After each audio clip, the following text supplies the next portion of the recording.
Operation சிந்தூருக்கு போறதாக அவங்க அம்மா அப்பாக்கு கால் பண்ணி ஆர்வமா சொல்லியிருக்காரு.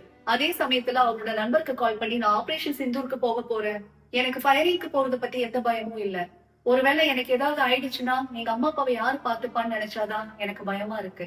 அப்படி ஏதாவது நடக்க கூடாது நடந்துருச்சுன்னா எங்க அம்மா அப்பாவை நீ பாத்துக்கோ, உயிரோட இருந்தனா நாளைக்கு மார்னிங் நான் மெசேஜ் பண்ணுவேன், ஒருவேளை என்கிட்ட மெசேஜ் வரலன்னா புரிஞ்சுக்கோ அப்படின்னு சொல்லிட்டு போன் வச்சுட்டாரு.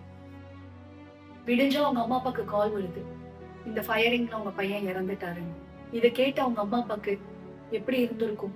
இவங்களுக்கு இருந்த ஒரே பையனை இழந்துட்டாங்கன்னு கவலைப்படுறதா, இல்ல 23 வயசுல நாட்டுக்காக உயிரை கொடுத்துட்டாங்கன்னு கர்வப்படுறதா? உயிரை கொடுத்து காப்பாத்தின ஒவ்வொரு சோல்ஜர்ஸ் அண்ணாவையும் நாங்க என்னைக்குமே மறந்துட மாட்டோம். இன்னும் உயிரை கையில புடிச்சு எங்களை காப்பாத்திட்டு இருக்க ஒவ்வொரு சோல்ஜர் அண்ணாக்கும் நாங்க பிரார்த்தனை பண்ணிக்கிறோம். ஜெய் ஜவான், ஜெய் ஹிந்த்.